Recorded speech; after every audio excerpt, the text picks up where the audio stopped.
কেমন আছেন আপনারা সবাই? নিশ্চয়ই খুব ভালো আছেন, আমিও খুব ভালো আছি। আজ হলো মঙ্গলবার, ঘড়ির কাঁটার 1:30টার ঘরে আমার রান্নাবান্না কমপ্লিট, ঘরদুয়ার পুছে স্নান ধান করে এসে ক্যামেরা অন করে আপনাদের সঙ্গে কথা বলা শুরু করলাম।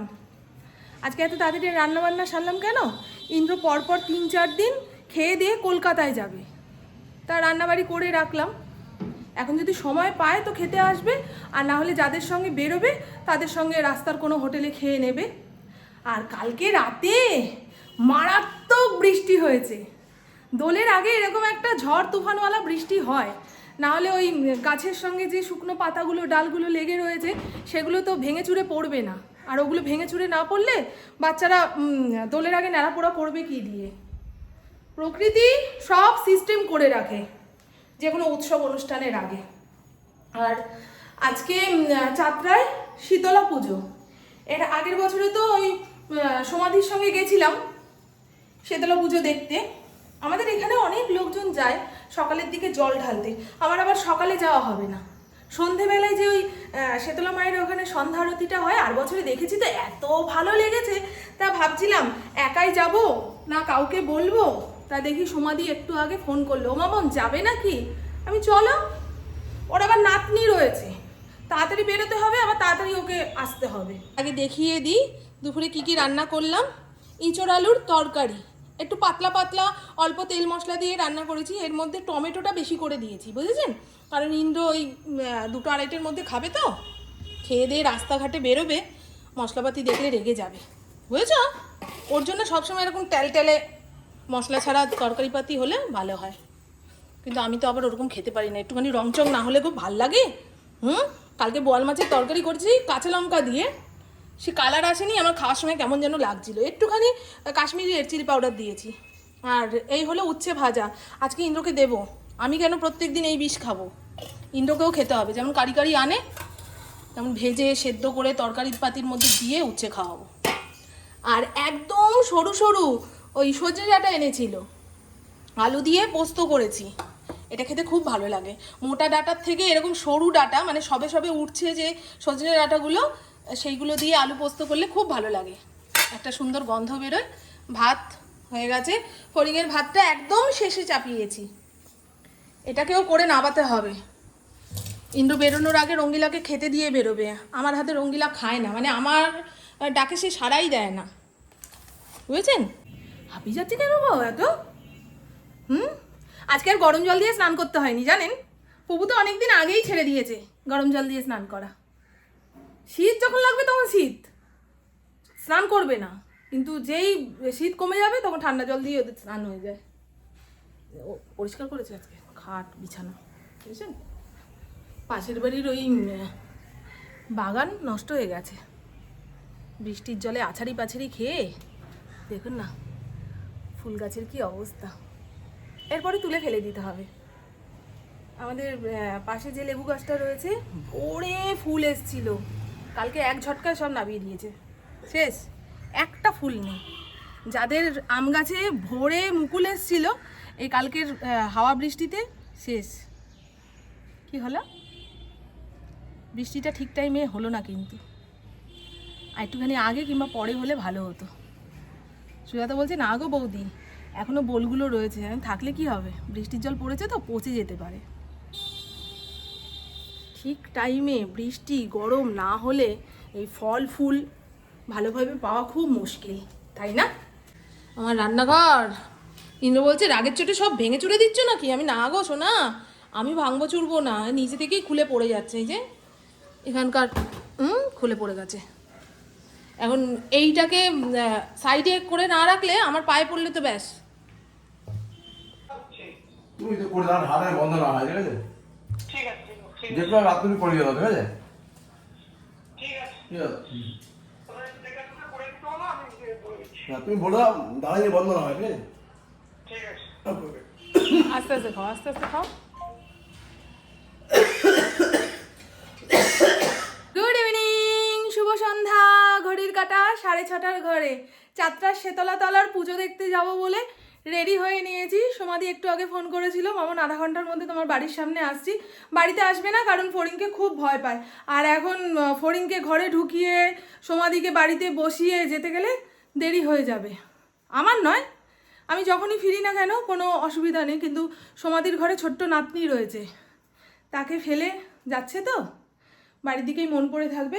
আর অনেকে তো সকালবেলার দিকে উপোস করে শীতলাতলায় জল ঢেলে এসছে, সেই টাইমে এত ভিড়ভাট্টা থাকে, আমি কোনো দিন ওই শীতলাতলায় জল ঢালতে যাই না। কিন্তু আগের বছরে যে গেছিলাম সন্ধ্যের সময়, এই সন্ধ্যের সময় ঘন্টা, কাসর, ঢাক সব একসঙ্গে বাজে, এত ভালো লাগে। তারপরে ফুল, চন্দন, ধূপকাঠি এই সমস্তর গন্ধ, ওফ, মানে একটা মানে যে কোনো মন্দিরের সন্ধ্যারতি দেখতে আমার খুব ভালো লাগে। আমি অত মন্দিরের ভিড়ভাট্টা ঠেলে পুজো দেওয়াতে বিশ্বাসী নই, কিন্তু সন্ধ্যারতিটা দেখলে মনে হয় না, মন জুড়িয়ে গেল। আর ভগবানের কাছে কি চাইবো, যেটুকু দিয়েছো সেটুকু যেন সামলে রাখতে পারি, ভগবানের কাছে এইটুকুই চাই। আর অনেকে বলে না যে এখানকার ঠাকুর জাগ্রত, ওখানকার ঠাকুর জাগ্রত, এই ঠাকুরের কাছে যা চাওয়া যাবে তাই পাওয়া যাবে।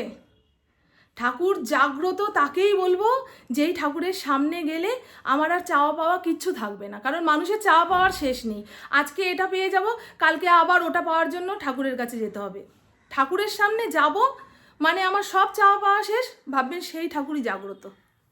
বুঝেছেন বাবাই? টাটা। কেউ দরজা ঠকঠক করলে খুলবি না, গেট বন্ধ করে থাকবে, কথা বলবি। হ্যাঁ গো, একটু আগে আমাদের একটা বিয়ে বাড়ির নিমন্ত্রণ করে গেল, ভাগ্যিস আমি ছিলাম, নাহলে কাউকে না পেয়ে তো চলে যেত। বলুন, আপনারা জানেন না? হ্যাঁ আমরা জানি, তুমি চলো, আমরা যাবো। হ্যাঁ আচ্ছা, ইয়ে ব্রিজের ওপর দিয়ে চলো, চিনি তো আমরা, বলে দেবো। হ্যাঁ, আমরা বলে দেবো, চলো। সাইড করে নামিয়ে দাও।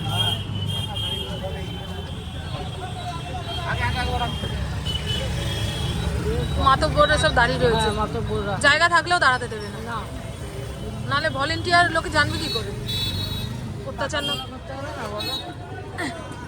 হ্যাঁ না বাবু। চলুন বন্ধু, আমরা চলে এসেছি যাত্রার শীতলাতলায়। এখান থেকেই মেলা শুরু হয়ে গেছে, রাস্তার দুই পাশ দিয়ে কত দোকান বসেছে। এরকম প্লাস্টিকের দোকানগুলো আমাকে খুব টানে। স্টিলের জিনিস কিনবো, ব্যাগ ভরে স্টিলের জিনিস কিনে নিয়ে যাবো। দাঁড়াও না, এর আগের দিন পুরো কিনতে নেই।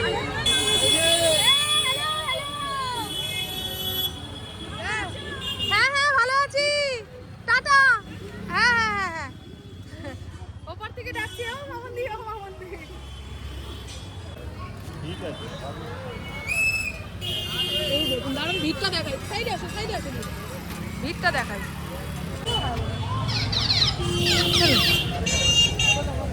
এই আমরা চলে যাই গো,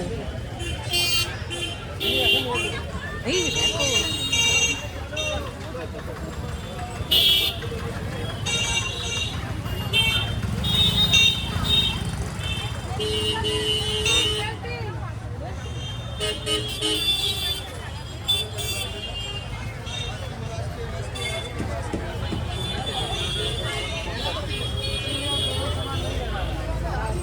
আসো দেখি।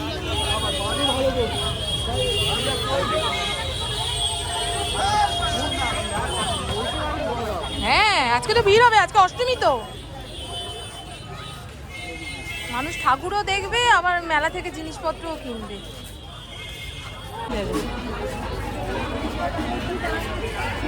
হ্যাঁ পুজোর ডালা, আমি তাই ভাবছি ওগুলো তুই প্লাস্টিকের না।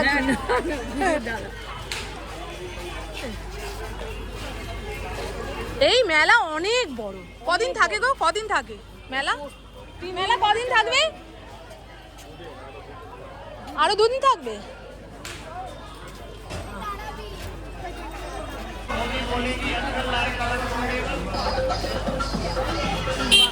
এগুলো কত করে? 20 টাকা। আসার সময় নেবো, ওখানে আসার সময় পুকুর জন্য একটা নেবো।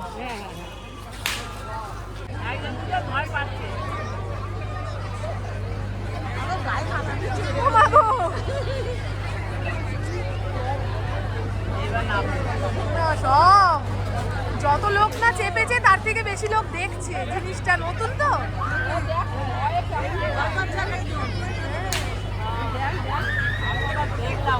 ও যখন দোলনা থামবে 3-4টে অজ্ঞান বেরোবে, দেখো না।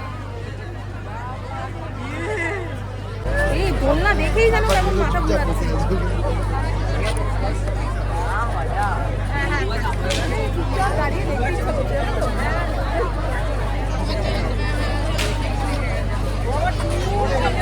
একটু সামনে আসো, সামনে দাঁড়াবে।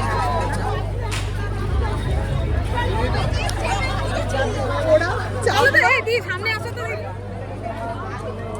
সামনে থেকে দেখবো।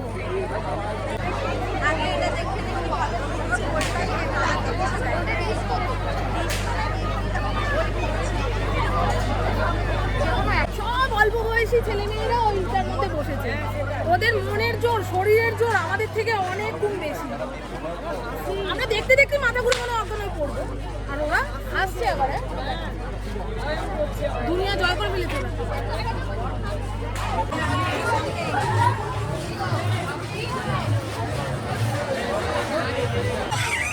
ওর খেলনা ও নিয়ে নিচে, বাচ্চার খেলনা বাচ্চার মা নিয়ে খেলছে, বাচ্চা কাঁদছে।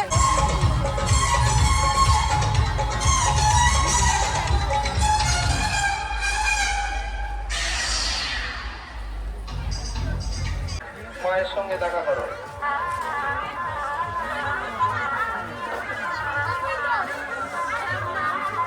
এই সাবাস, কি দারুণ গো ফটোটা।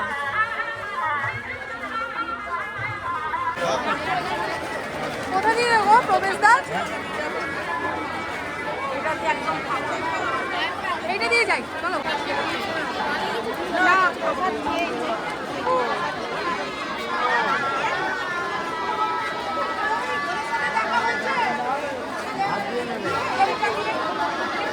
একটি বিশেষ ঘটনা, প্রতি বছরের ন্যায় এবছরও আমাদের নবমী ভোগের আয়োজন করা হয়েছে।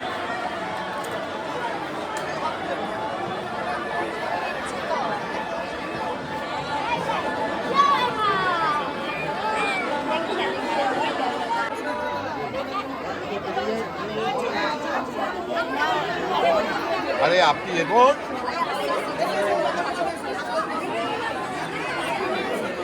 ওইদিকে বেরোবার রাস্তা, ওই দিক দিয়ে ফুটে যাবে।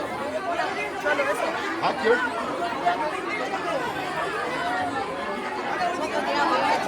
বেরোবেন তো, এই গুটোগুটি মধ্যেই যাবে না।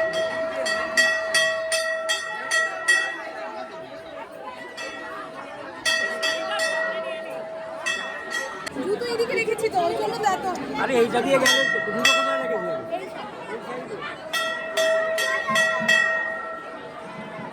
বাপরে বাপ, কাকু জুতো একদম সামনে থেকে সুন্দরভাবে দর্শন করছে। কাদা কাদা হয়ে গেল জুতো, এখানে ডন্ডি কাটছে। হ্যাঁ যাও দি, যাও যাও, করে যাবো না। আচ্ছা তুমি সামনে থেকে দর্শন করে আসো।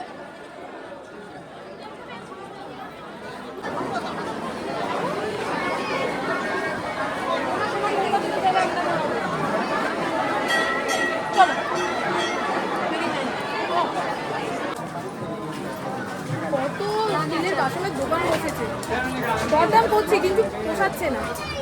মনে হচ্ছে 100 টাকার জিনিস 400 টাকা চাইছে, বুঝেছেন? এরকম হলো। আজকে এত ভিড় দেখো, দাম বেশি নিচ্ছে জানো। হ্যাঁ, আর মেলায় দোকান লাগাতে তো ওদের পয়সা দিতে হয়।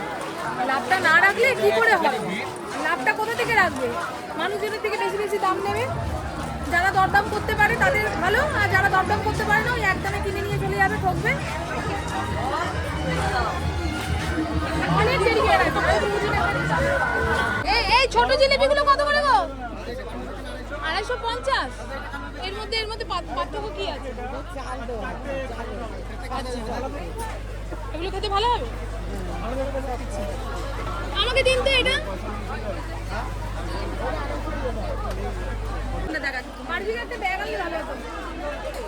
এখন ভিড় বাড়ছে আর নয়। এবারে বাড়ির দিকে যাবো, দিদির বাড়ি থেকে ডাক পড়ে গেছে, আমার বাড়ি থেকে এখনো ডাক পড়েনি। ডাক পড়লেও না ফোন বাজলে শুনতে পাবো না। এবারে বাড়ি যাবো। কত জিনিসের দোকান।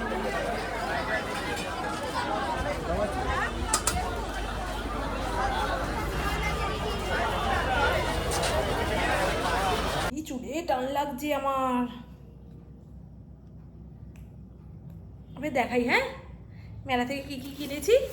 এই দেখুন, 100 টাকা, হরেক মাল 100 টাকা, হরেক মাল 100 টাকা। সেখান থেকে ঠাকুরের জন্য বালতি কিনেছি, ওই পুজোর সময় ঘটিতে করে গঙ্গার জল ঠাকুরমশাইয়ের সামনে রাখি, আর একটুখানি বেশি করে রাখার জন্য এই যে এই স্টিলের বালতিটা। এমনি ঠাকুরের স্টিলের বালতি রয়েছে, ভালো হয়েছে না? অনেক সময় ঠাকুরের জায়গাটা মোছার জন্যও লাগবে। ঠিক আছে, 100 টাকা।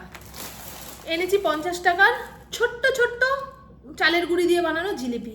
এই জিলিপি নাকি খেতে ভালো হয়। 20 টাকা করে দুটো মগ। ভালো হয়েছে না? এমনি দোকানে 30 টাকা করে 35 টাকা করে নিত। এই নিচের ঘরের বাথরুমে একটা, ওপরের ঘরের বাথরুমে একটা, বাথরুমে আগার মগ। আর এনেছি একটা মঙ্গলসূত্র এনেছি, দাঁড়ান দেখাচ্ছি, একটা ব্যাগের মধ্যে রয়েছে। এই যে দুটো এনেছি, 30 টাকা করে নিয়েছে। বললাম দুটো দে 50 টাকা দিয়ে, না। এই যে ঘেটি যে ওর এই যে না হয়েছে, না না, 30 টাকার নিচে কিচ্ছু নেই। আর দেখুন, আমরা সেই ছোটবেলায় মেলা থেকে যে খেলনাগুলো কিনতাম সেগুলো দেখতে পেয়ে কিনে এনেছি। পুপু আর ফড়িং খেলবে, মানে পুপু এই কুকুরগুলোকে চালাবে আর আমার ফড়িং লাফাবে। ওরে মা গো! কিন্তু বেশিক্ষণ এরকম পাম্প দিলে নষ্ট হয়ে যায়। এটা কত নিয়েছে বলেন তো? 30 টাকা। বললাম 25 টাকায় দাও। দরদাম করা একটা স্বভাব না? যদি 50 টাকা বলতাম তাহলে বলতাম 30 টাকা দাও। এক দামে জিনিস কিনতে হলে মনে হয় কি ঠকে গেছি। 10 টাকা 5 টাকা কমে আনতে পারলে মনে হয় না খুব জেতা হয়েছে। হবে হবে নিশ্চয়ই, দাঁড়ান। লোকটা কি সুন্দর চালাচ্ছিল।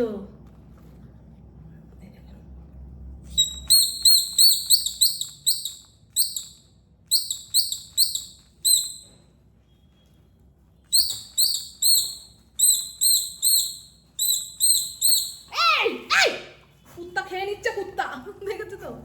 পুপু এসে এটা ওর সামনে চালাবে, জিতবেন না, খুব খেলবে আমার বাচ্চাটা। স্যার, তো চলুন বন্ধু, মেলা ঘুরে এসে বেশ ভালোই লাগছে আমার।